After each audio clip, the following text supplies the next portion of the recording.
There we go. This is the Love Stories panel. Guys, I am so excited to be here with you to be able to host. My name is Joy Massenburge. On my books, Contemporary Romance, it says Joy K. Massenburge. I serve on the national board of ACFW. But tonight I am here to humbly serve some great authors who we get to learn more about and interact with. Did y'all hear that word? Interact with on tonight to have a good time. So you can wave when I call out your name. We're going to do what they call roll call. Okay. On the first one I'm going to bring up is award-winning and Amazon best-selling author, Sandra Merville Hart. Can you wave at the people? There she is. Y'all find where she's at in her spot? Great.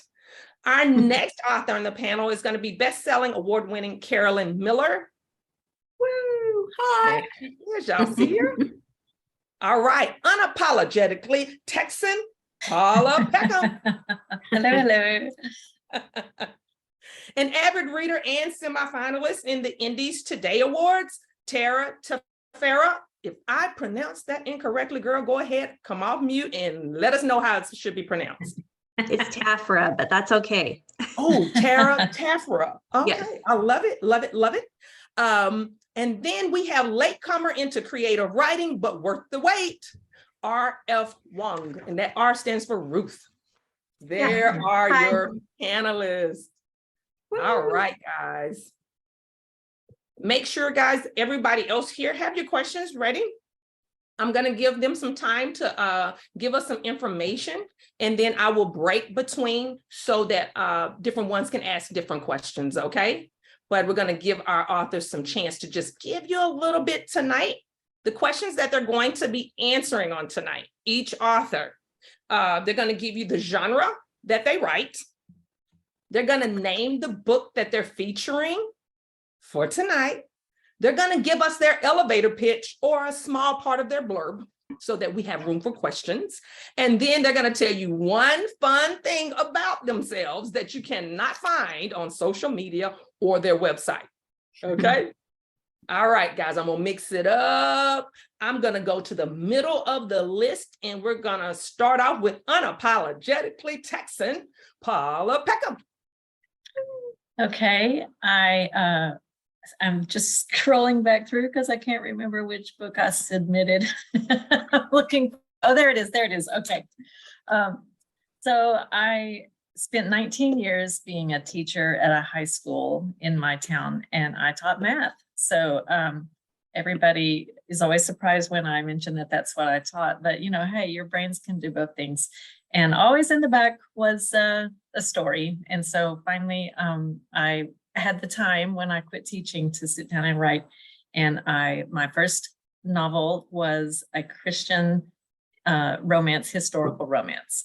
The book that I have in the bookstore, I submitted a novella in a 3 collection. So it is a Christmas story, the Texas Heirloom Ornament. And the ornament is passed down through the family generations. So each of the stories in the book are connected via family. And so mine in that one is actually contemporary. It starts, in 2015. And so of all the books I've written, that's the only one that is a contemporary, but it was the easiest one to write because I realized I don't have to stop and look up every single thing that I'm about to write to make sure it fits the time period. But I guess my blurb for that one would be a math teacher who is also a coach, is interested in another teacher at the school. They begin their relationship, and then it's just the troubles that come when an unexpected person shows up from his past. And my mother called me when she was about halfway through it and said, I'm reading your autobiography right now, because it was just so easy to write about something I knew. That didn't actually happen to me, but it was the teacher and it was the coach and all the other stuff. So it's like, yeah, who knew contemporary was so easy to do, comparatively speaking. But anyway, that's me. And that funny thing, That one funny thing about you?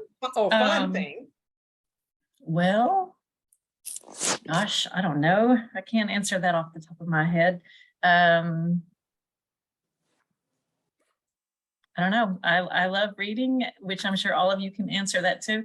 And I felt sort of weird in our main group, because when I said I raised my hand that I read horror, she was like, oh, well, we'll still like you. And it's like, is that wrong? Are you not supposed to read horror? But Stephen King's one of my favorites. So I read everything.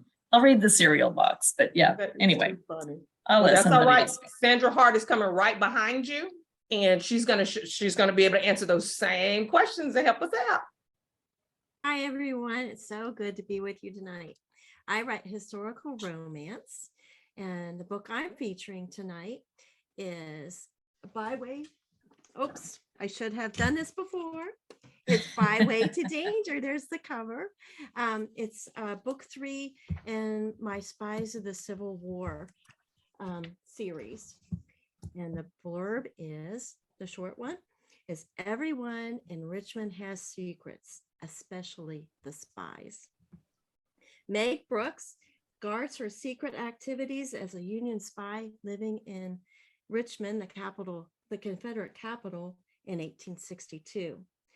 As if that isn't dangerous enough, she's also a former Pinkerton spy. One Pinkerton spy was hanged in the spring, and 3 more sit in jail.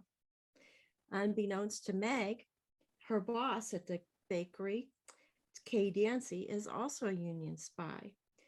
The strong, quiet man keeps another secret from Meg to protect her, for he's a conductor on the Underground Railroad.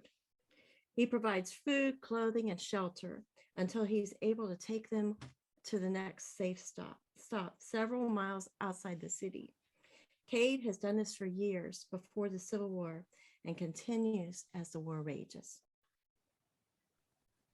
And the fun thing about me, I guess, is I'm really pretty different on this, as I don't like coffee.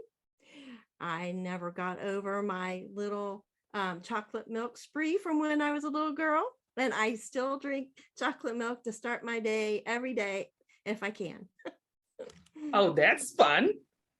But the chocolate, I guess I'll forgive you for the coffee thing. That's 1X. So, and Paula, Brian, and Paige, you're not alone. They like it too, the horror. Guys, we are gonna jump over to Ruth. If you would come in and let us know what genre, the name of the book you're featuring, that elevator pitch, and one fun thing. Okay, so I still haven't decided which genre I will write. Okay, so first, all my life, I'm a biochemist by training. So all my life, for the past 30 years, I wrote scientific papers. So I so far published more than 120 books and papers, all scientific. Then I shut down my lab about 2 years ago, so I don't have data. I cannot write scientific papers anymore. I mean, just in case you don't know, you want to write a scientific paper, you have to do experiment and get result, data, and then write about it. So I started to pray about what should I write? What should I write now? I really want to write. And then I got this idea that, well, maybe you can write about the garden tomb. So my husband is a pastor.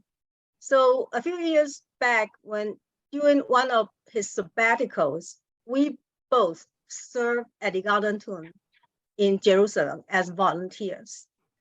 And so 2 years ago, I started to write this book. This is Love at the Garden Tomb, okay? And so far, I completed one nonfiction, another one is a women's fiction, and then a family's saga. And I'm now trying to write a comedy. so I haven't really settled what I really want, which genre I really want to write. Okay, about this book, I actually found some of the Amazon reviews. They talk about my book better than I did with my blurb. so I'm going to take a a few snips from the Amazon review and to give you an idea what this book is about. So this is a verified purchase review, and it said, I thought I knew exactly how this story was going to go, but boy, was I wrong. As new information got revealed and other information that you really wanted to find out didn't get revealed, I found myself drawn in. Love at the Golden Tomb presents the heart-touching story of a pair of young people, Lily and Josh, who came to America to study and in the process fell in love. However, the complexities and prejudices of their family lives seem to doom the relationship.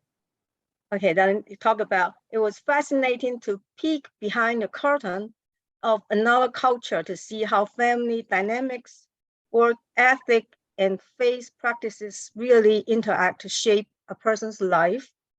Also, the information on various Christian holy places was a real treat to learn.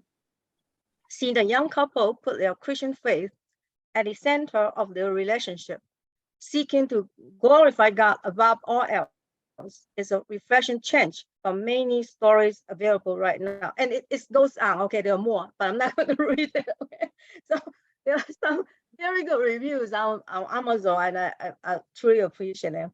But so that's about my book. And then one fun thing that you can yeah, tell us about you. I enjoy cooking and eating both. So I cook almost every day, 3 meals a day. Love it. So she enjoys cooking and eating the food. That's what I'm like. Don't apologize. Eat your food, baby. Okay. So now we're going to hop over to Carolyn. If you can now let us know. Sure. Well, I could say good morning to you all because I'm actually in Australia. So it's Thursday morning here. So hi, it's so cool to see you. I love that we can connect like this. So I write both contemporary and historical romance. I was first published as a historical romance author. I have, I think, 12 historical romances, but I actually began writing by writing contemporary. And so I feel like it's my first love. So I'm like Paula in that, you know, it's so nice when you don't have to be researching every single word to go, was it in, you know, was it actually used in those times or not? So it's great. So yes, it's great. The book I have submitted is The Breakup Project. And I'll just read you a little bit of my blurb. New year, new resolution, new romance. What happens when the best laid plans break a friendship?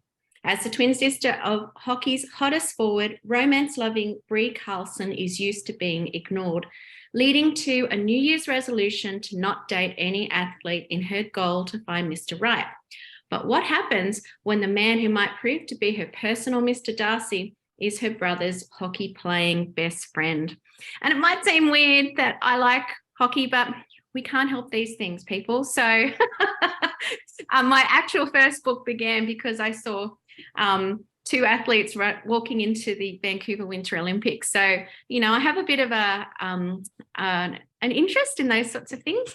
So that's my first book. That's part of a hockey, it's an NHL series. I've got other contemporary romances as well. And one fun thing about me is that I am a musician and I have written a number of songs, and it was really fun to write some books that included song lyrics in it. And you know how people go, oh, you shouldn't include song lyrics because, you know, of copyright. Well, it's like, well, they're my own songs, thank you, people. So I figure that's okay. So it's been fun to do that kind of thing as well. So there you go. Thank you. And Tara, bring it home for us. All right. Well, I write contemporary romance, and the book that I'm featuring is book 3 and the final book in a series, and it's called Love Reunited, and it's a second chance romance. So Tyler and Elizabeth were high school sweethearts, but it ended badly. But then he crashed back into her life 10 years later. They get back, they navigate the road to forgiveness and deeper love, but she has a huge secret that threatens to ruin their second chance. And it's the last book in the series. And, readers say that if you really like stories with good friends and strong family ties that carry through the series, this is, you'll enjoy being part of this tight-knit group.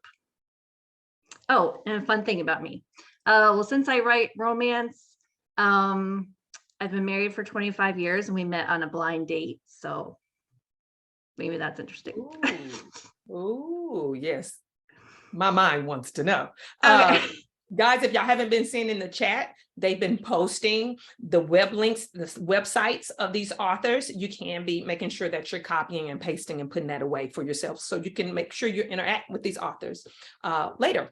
So guys, I want to get into the minds of these romance authors.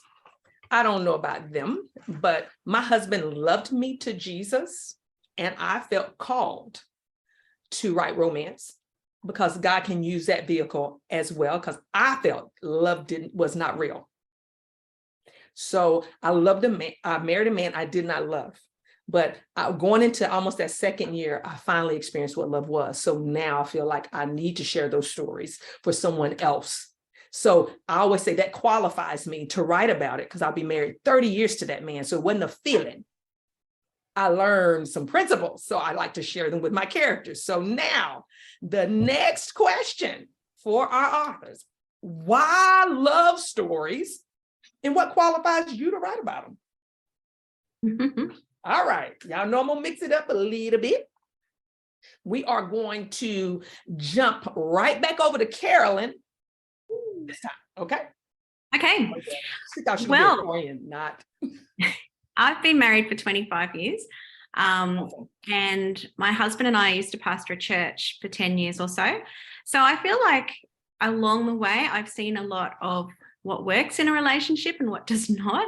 And I've really enjoyed being able to sort of infuse my stories with realistic characters, realistic scenarios, from things I've learned along the way. And I think that's so much, what a wonderful quality that we can have as Christian authors and reading Christian books, is that we've got not just, the two-dimensional, but we've got the spiritual dimension as well that we can add. And that's the thing that actually really does change people's hearts and change, it makes the romance so much deeper and stronger, and you get the feeling it would actually last. So that's what I think helps to qualify me to write this sort of stuff. And I think readers, I just love the messages I get from readers who say, it's not just a good story, but it's actually impacted them spiritually as well. So yay, that's about. Awesome. Paula, we're going to jump over to you. Okay.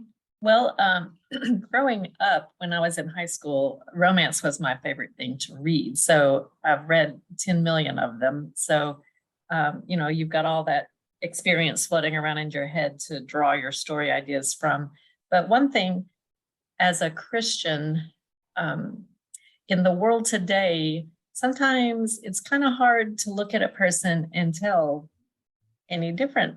Are you Christian or are you more worldly? Like, what makes me different from you if I'm a Christian? Because we don't just always show that.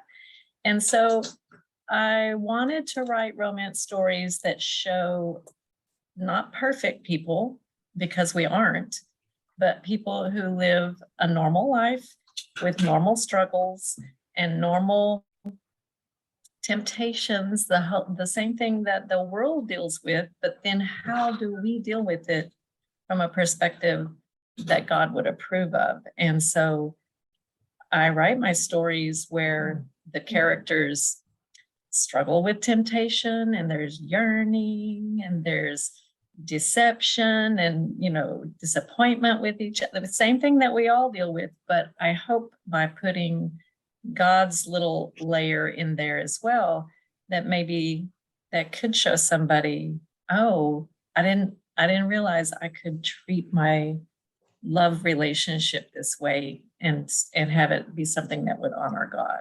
So that's where I'm coming from. Awesome. I'm gonna hop down there to Tara. Why love stories and what qualifies you to write them? Well, I write them because I love reading them. It's really just easy as that, like all of us, I have a day job. I have a pretty stressful day job. And when I read personally, it's to escape. And so that just made sense. I read other things, but it's my favorite genre. So that's what I wanted to write. I still wonder sometimes what qualifies me to write, but no, I really enjoy it. And I'm sure all of us writers think that way sometimes. And I knew that I wanted to write a romance. I knew that I really wanted to, I went through this, as we all too, where I wanted to make a difference. I just didn't want to write a book. I wanted to send a positive message. And also, like Paula, Christians aren't perfect, and my books also show like real people, real Christians, people not who they seem. So I enjoy sending a positive message and showing, real people and real situations. Awesome. Ruth. Okay, so my husband and I, we have been married for 40 years. And we went through so much to get married. And most of you probably do not know, even though my husband, we are both of us Chinese, but Chinese people, our dialects are very different. I mean, it's as different as, say, French from German, or say Japanese from Chinese. So my family, we call it Taiwanese at home. My husband's family, they speak Cantonese because he grew up in Hong Kong. And both our families, they object to our courtship because they could not talk to each other. They could not communicate, believe it or not, even though we are Chinese. So we went through so much to get married. And actually, some scenes in this book, Love at the Garden Tomb, took place in real life. So the divergence hinged on the visa to Hong Kong. In that book, Lily didn't get her visa. But in real life, I got my visa, and I, believe it or not, never been in Hong Kong before. I went to Hong Kong to marry my husband. So we do have a love story to tell. Awesome, awesome. So guys, because I want to make sure the others that's here on the panel, now that you know your authors, you know a little bit about them, did anybody have a question? I will not leave you out. Oh, sorry, Sandra haven't spoke, right? Haven't answered his question. Have you, Sandra? I haven't. Did Yeah. you want me to? Sandra, I missed you. I'm sorry, dear heart. Yeah, thank you, Ruth. I was waiting to hear her story. That's why. Ruth, she want to hear your story. Thank you, Well, Sandra. thank Come you. on in here. I missed you. That's okay. That's okay. I love, like the others, I love reading romances, and that's one reason why I like to write them. I write historical romance. But my husband and I have been married for 29 years, and I don't write him as my main character because, he told me he wants me to put him in a book, and I said, I'm not giving you to some other woman because she's not me. I'm not writing you and giving you to her. Oh, that's good stuff. but I did tell him. I wrote one of the things that I wrote when I dedicated my book. I dedicated it to a few people, and then I said, and to my husband, who somehow doesn't know that all of my heroes contain some part of him. So he inspires me. Our relationship, I'm sure, comes across in some of the, it helps to write about that, what you know, some things that you've been through, and been able to write about that. So that is definitely an aspect of my writing. That is so awesome. Okay, I've got Amy coming in the chat. I'd love to hear a little about each author's writing process. How do they come up with story ideas? How they know it's a good one? How they develop it? So guys, as we get ready to start going and answering Amy's question, I'm going to let you decide, one of you decide who wants to answer that question for Amy. I'll answer. Great. I come up with story ideas from all sorts of different places. The way I know it's a good one is if I keep thinking about it. And sometimes my actual first few books I've dreamed. So I just dreamed whole settings, scenes, conversations, dialogues. I had a notepad and pen beside my bed and I would write down the dialogue and then try and read it the next day, which, was really interesting. But if there's enough sort of grist in there that, there's enough conflict and tension and stuff like that, that's how I kind of know that it's got enough oomph in it to be a real story. But that's part of my process. Oh, great, Carolyn. Can I get another author to give some feedback? I'd be happy to answer that. Awesome, Sandra. I'm kind of like Carolyn. I have inspiration. I have no idea when it's going to come. But since I write historicals, as I'm researching or going on vacation, my goodness, I don't know how many storylines have come to me just on vacation. And she's right. I totally agree, Carolyn. If they won't let me go, they keep growing in me. My stories wake me up at night. In the middle of the night, they wake me up in the morning. They keep me awake so I can't fall asleep. And the characters want to tell their story, then I know I need to pursue it. Oh, awesome, awesome. Can I get anybody else to give feedback on that one before I go to the next question? I will. Same as everybody else. It's like any idea can pop in your head, like, ooh, that'd be fun. The trick is, like Carolyn was saying, whether there's enough there to put a whole story with it. Like you might think, ooh, I could have a character that da da da da da, but then what's going to be that moment where the world falls apart? What's going to be? What would my protagonist and my antagonist have to do? I mean, it can't just be that one little idea. So everything has a possibility. I have a folder in my phone where I put the little save this for later ideas, but it's just what everyone else is saying. You start with that idea, you see if you can. I like what you said, Carolyn, like if it won't go away, then it's a good one. I have a contemporary idea in my mind, which I don't really write contemporary that much, but it won't go away. So I think that one may have to come out later. But you just notice things. You notice, you pay attention, you jot things down. I've had dreams before too. There's always a story floating out there. You just have to decide whether there's enough there to make a whole book. Awesome. Tara, can you add to that the last part of her question about how you develop it? So now how have you come up with it? It's good. How do you develop it?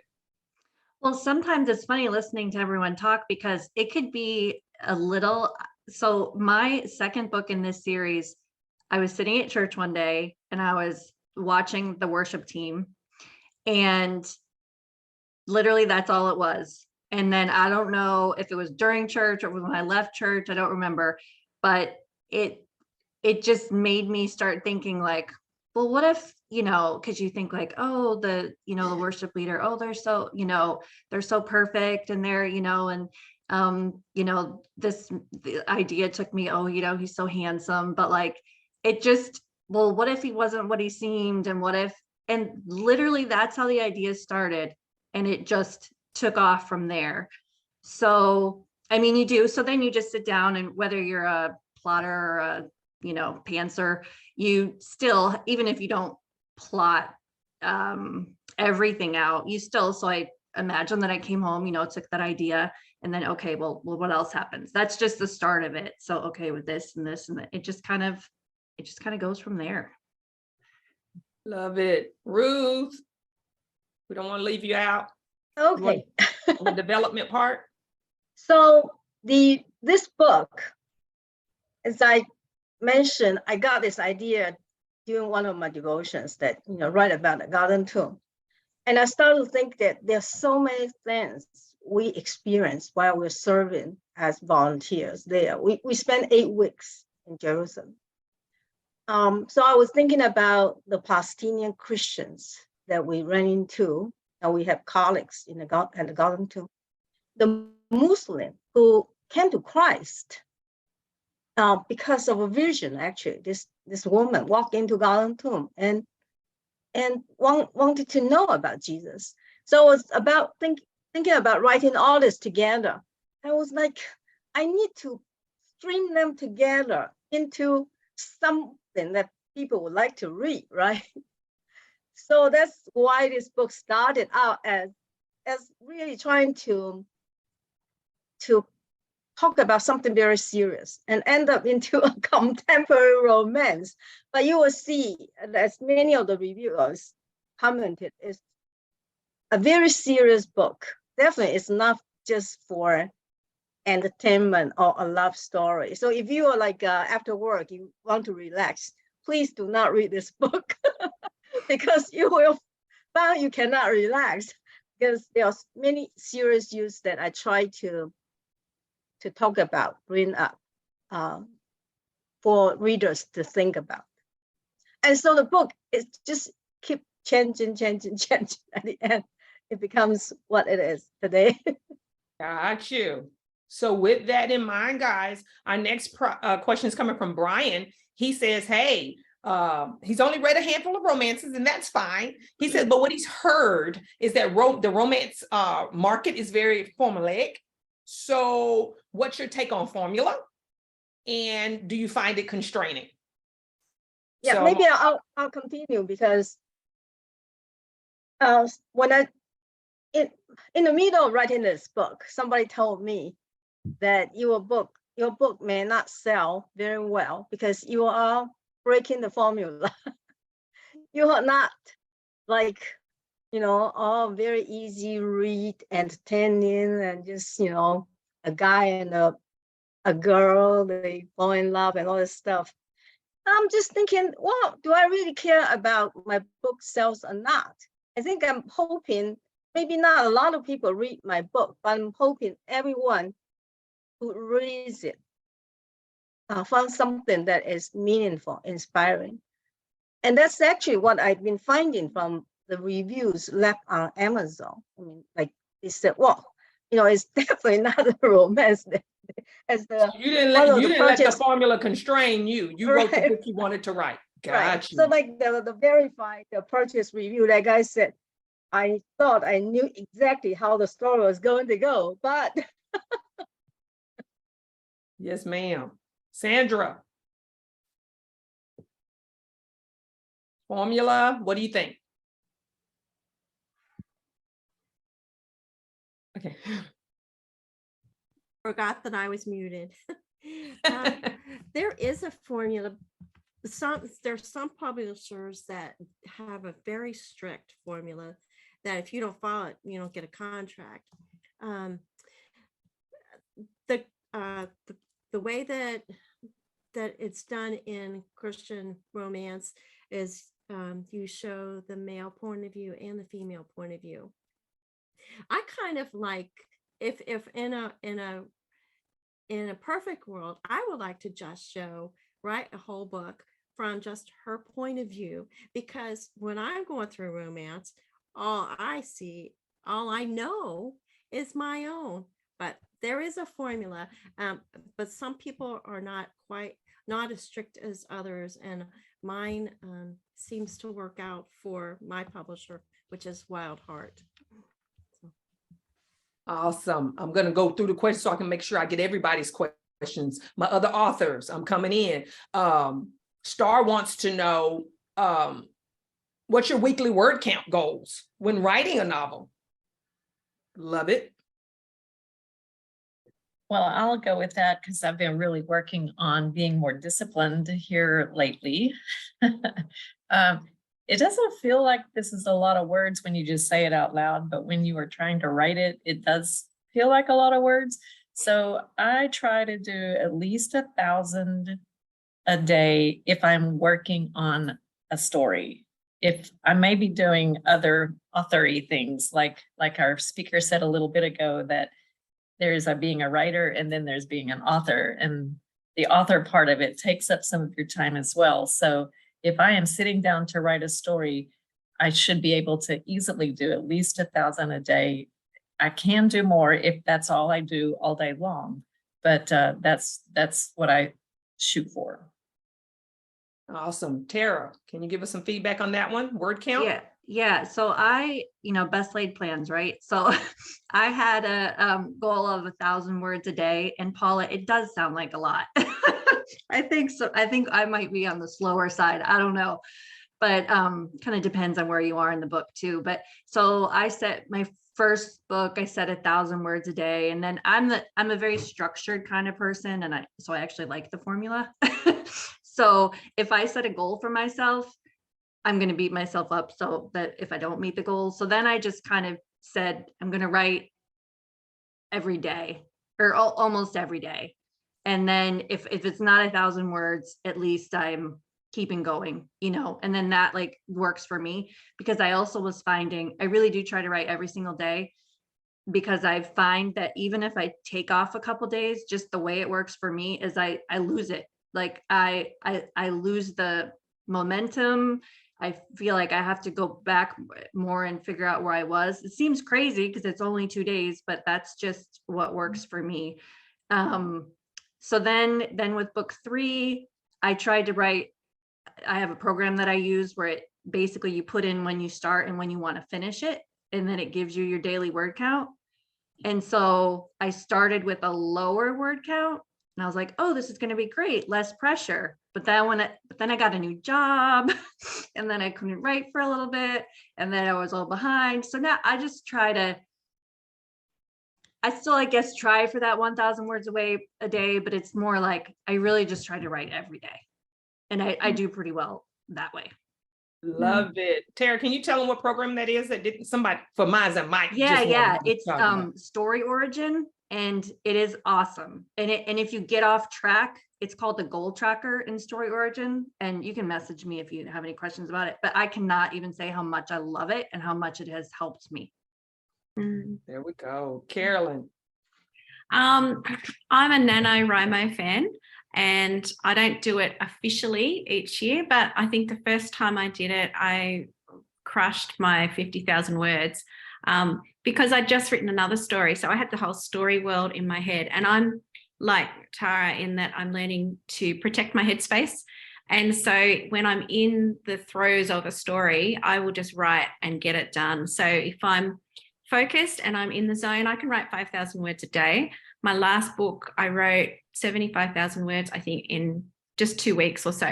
And that's because I'm not working elsewhere, but I apply backside in chair until it's done. And I mean, hello, I get up, go to the toilet, have a cup of tea, that sort of thing. But, but it's actually, this is my job. And, I've even got my mum, like, she knows to email me. She doesn't just drop by, because this is my job and I work and I've got 25 books or so. But, just like you don't go and crash somebody else's workplace, hi, I just want to call in. Well, no, this is my workspace. I've got 4 kids, so, it's a bit of a juggle, but when they're at school, I sit and write, and that's what I do. Love it. And I'm a big believer in NaNoWriMo. I'm laughing because Tara, I used to say I can only write 700 words a day. But guys, I pushed myself and I learned that I did NaNoWriMo and won it in 17 days by planning it out. So it removed limiting beliefs. And now I write over 700 all the time, easily. So some of that is mindset. So I just threw that in for some of you. All right. I love this question. Savannah is asking Ruth, have you ever written about issues in getting married in China? No. Sounds like the audience might want that though. So this question is very broad. Getting issues in getting married in China, right? That's what the question is about. It's very broad. So in my family saga, that book is called Blazing China. hopefully next year it will be released. I did talk about during Cultural Revolution in China, that it was the most troublesome period in Chinese, the recent Chinese history. At that time, people, they didn't go through what we normally know, the getting married process, because it was not possible. And most people they just register with the maybe the local government or something, and that's it. So when my husband and I served in our 3 churches, we have a Chinese congregation, an English congregation. We have many scholars and students from mainland China. And when they came to America, they always requested, could we have, we call it it's almost like a wedding. It's more like a renewed wedding vow. And we did that a few times for them because they said that we never had the wedding ceremony. We really wanted. And so we did that for them. So I don't know if this is part of the difficulty of getting married or not, but. What you say, you just need to share some of the problems you want to hear about. I guess just compile them and let the readers tell you, Ruth. But Brian popped in here. Thanks, Paula, for answering him in the chat. Guys, I love the communication that's going on in the chat and everybody helping each other out and even giving recommendations on free programs that are similar. Great work. I love when writers help one another. So, but Brian is asking, are any of you part-time writers and have another day job? And if so, how do you balance the two? Who else wants to answer? Tara did this right there. Tara, there you go. I want to go because it's so hard. I'm not going to sugarcoat it. It's so hard. Yeah. So I have a full-time job and I'm also not a night person. I'm brain dead by the end of the day. So I get up early in the morning and I do it before I start my day job. But the bad part about that is that used to be my exercise time. And now now I'm trying to fit that in. So now I'm trying to do that later when maybe brain power doesn't happen. You don't need it as much. So mine is the morning. And I just set aside that time and I have to get up and do it because if I do not do it in the morning, it just won't get done. So I do set aside that time and I do it. Love it, love it, love it. I believe in your morning, daily, and evening routines. I'm glad you've identified your creative time because what you're saying, it's not impossible. It's all about planning. Mm-hmm. Okay. And finding your strengths and your weaknesses. Yeah, go to my website, see me. We can talk about that. Anyway, thank you, Paula. Writing is a discipline. Now, guys, let's go to this next question. I believe they want to know some of the places that you've taken your lovers to beyond eating dinner. Everybody goes out to eat, okay, or a movie. What are some, just give us that one that you were like, oh, when I came up with that, I enjoyed that scene myself. This is where I took my lovers. I'm gonna go with who does start with? Let's Carolyn, let's go to you. I want you to start us off and then we'll jump over to Paula. Me? Carolyn, yes, ma'am. Yeah, okay, cool. I wrote a bonus epilogue for one of my couples, actually from the Breakup Project. Ta-da! And I took them to axe throwing. Because, no one wants to do cliched, right? So that was really fun to take my my characters there. So if you want to read about that, you have to get my little bonus epilogue, which you can if you check out that book. So that was fun. I love that. Now, have you ever gone axe throwing yourself, or did you have to go because you put your lovers there? I feel like I'm going to have to research that myself. I've actually set a lot of my books in places I've personally visited, but that one I have not yet. All right. Yeah, I want to see you there. I want to see some video footage of that one on your website. Paula? Well, in the contemporary story that I have here in the listing, they're both school teachers and they're both coaches. And so that means there's zero free time anywhere. So they have a little date in the hospitality room at one of his basketball tournaments, where, you know, they snuck off to share like a Subway sandwich or something. And then when she finds out that he is kind of distant from his family, she invites him to come to her family's house for Christmas. They're still just kind of friends at this point. It's still very new. So it's not anything with any kind of strings attached or anything. She just can't believe that he's planning to be alone at Christmas because her family's very big, and you can picture this noisy, very child-filled house, lots of grandkids, lots of dogs, lots of everything. And it's like, oh, just come with us. Nobody will care. So they have their 2 first dates in really unexpected places. Awesome. I'm gonna jump down to Tara, then I'm gonna come back up to Sandra. Okay, well, I'm gonna be quick because I feel really boring because I don't think I had really anything exciting in dates, but my series is all based in Tarpon Springs, Florida. So they do a lot of picnics, paddle boarding. So not like super exciting. I'm gonna have to like up my game in my next one. Well, paddleboarding's new for me, so not a lot Yeah, of okay. paddleboarding over here. Yeah, outdoorsy stuff. Yeah. Awesome, Sandra. Well, my books were set in the Civil War, so even dinner out is. I mean, they usually eat dinner at home.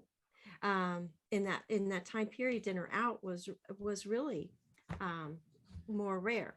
So even that is kind of different and special, and it is not like what we would. It's more of an occasion than it is for us. Now we get done with dinner, we jump up so somebody else can have our table. So that is not the way they did it. I also take them to parties, weddings, receptions, a church. They're working in a bakery together, and they also are on a perilous mission. And I take them to significant settings that have surprised me in my research. And I don't want to give anything away because I want you to read the book. But there is such a setting in my book that I think people will be surprised, but also happy about. Love it. Ruth. Okay, so as I mentioned, I cook every day, so we seldom go out to dinner, and we also don't watch movies too much. But both my husband and I enjoy hiking, and I live in South Dakota, Sioux Falls. We have so many beautiful parks, national parks, state parks around us. So we usually just drive over, and then we do a little bit of hiking.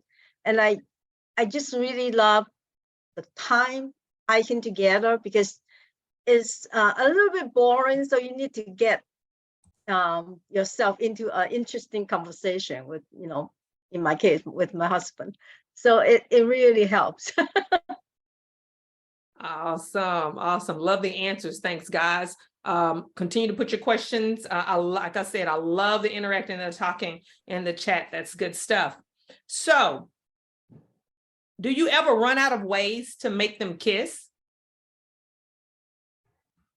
I mean, come on, y'all. Every romance book got one. Do you ever feel like, oh, Carolyn, I'm on 25th book. I don't know how else. I will answer this question because I always have too much.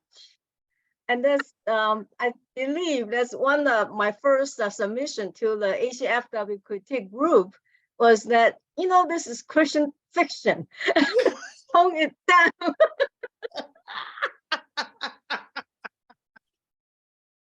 What they say, pull them back just a little bit. Oh, that is too funny. Who else wants to hop in there? Tara?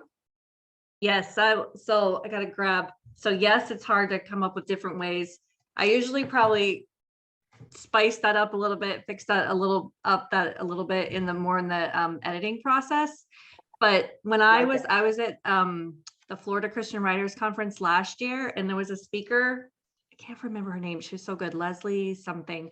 And she gave out this kiss words list. And it's, and I probably don't even use it as much as I should, but it hangs right next to my desk here. So when I need it, it's there, and it says says all these, like, you know, shivers and just all these quivering lips and things like that. So when you kind of need that inspiration, instead of just they kissed or he, you know, so yes, it's hard. I'll go too. I want that list. Yes. Yeah, do a screenshot of that one. Oh, I actually have it. I'll put it in the chat. I have her website. Okay, cool. Yes. That's what y'all get for attending. Keep coming to these things. That's right. You never That's know right. what you might get. Get a Okay. freebie. One of the reasons that I found it very easy to decide to write Christian fiction is that that whole pressure of really giving the details, it's like, oh, that's gone. You just close the door and let your imagination take flight, because it's like, I don't want to write that.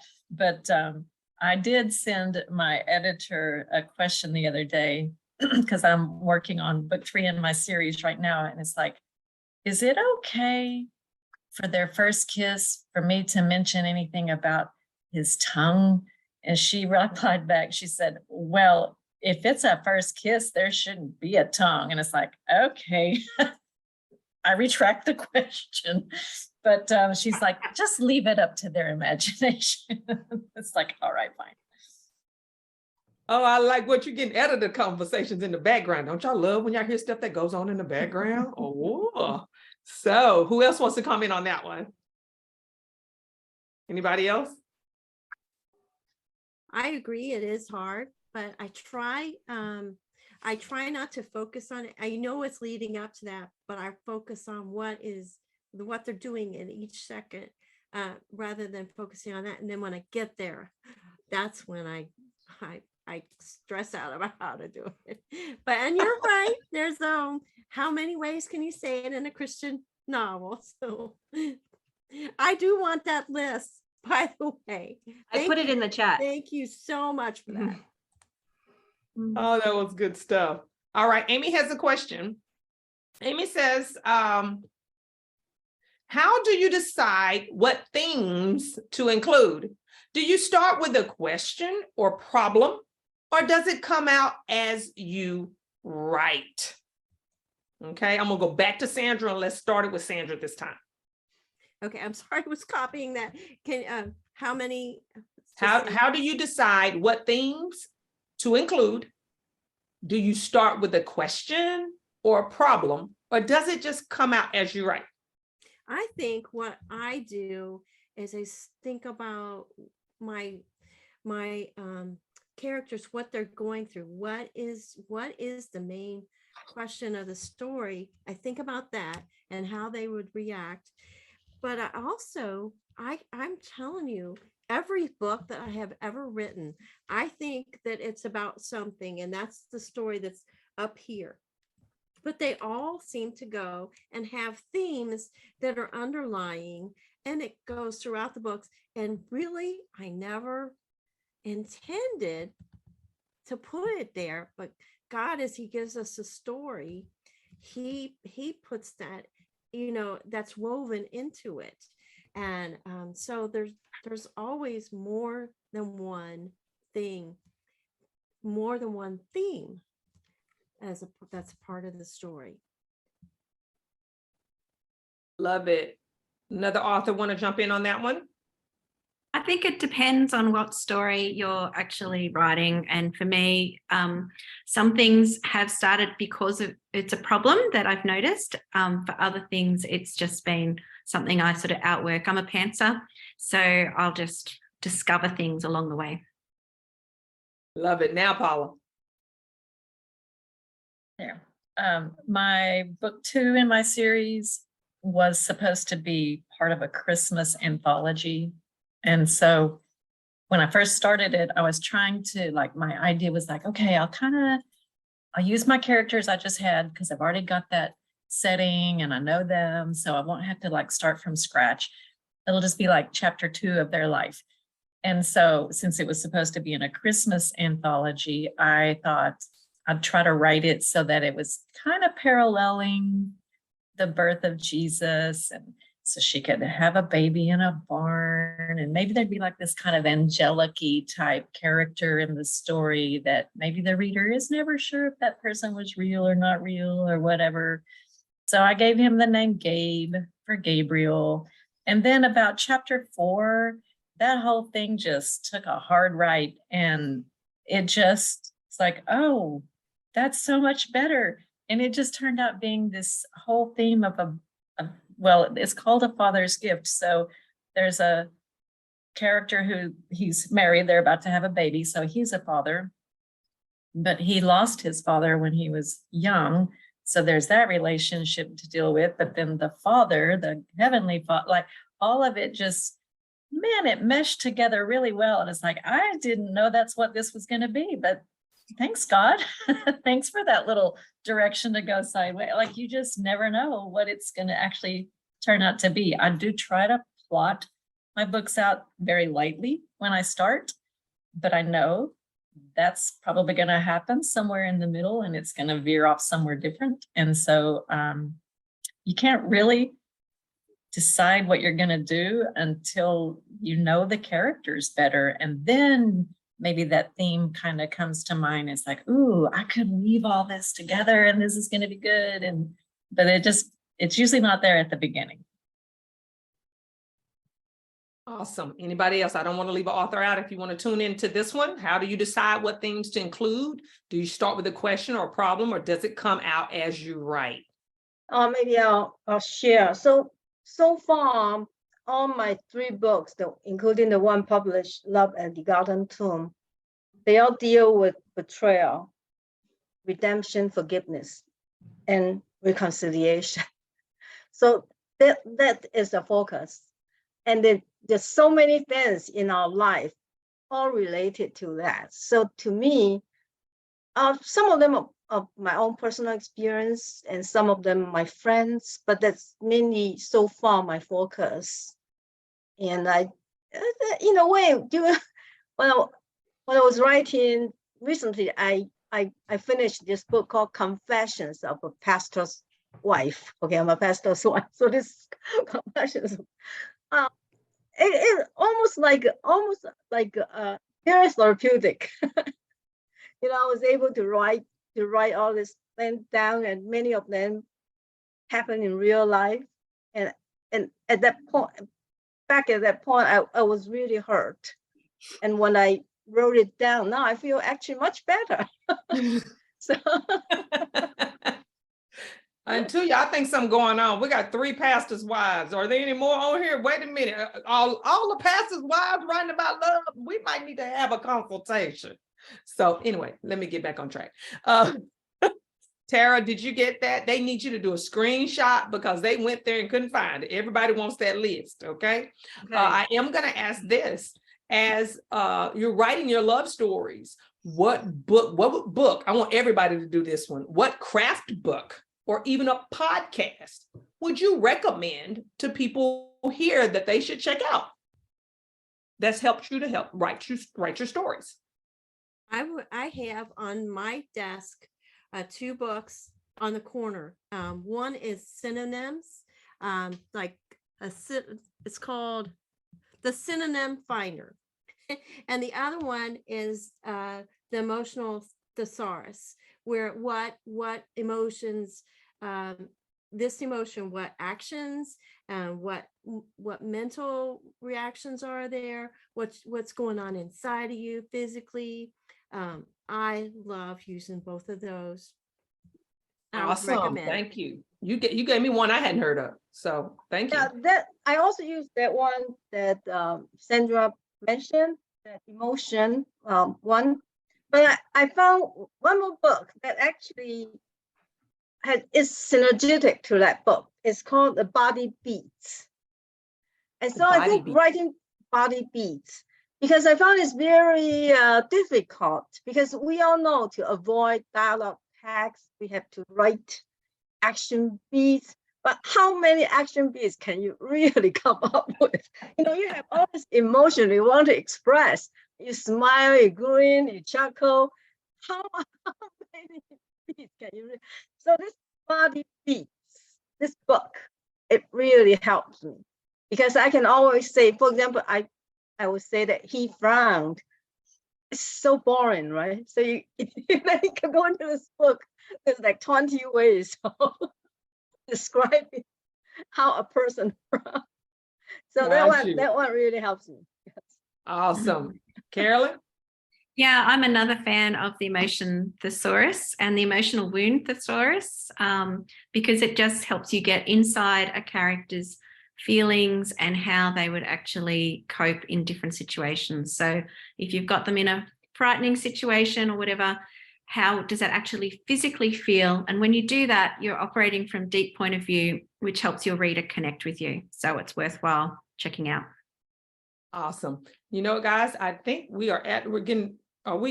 tell me what my time is, because you know what? I transposed it because I'm central and I kept saying, oh, so only 7 here. And I'm like, oh, hold up. I'm off the time mark.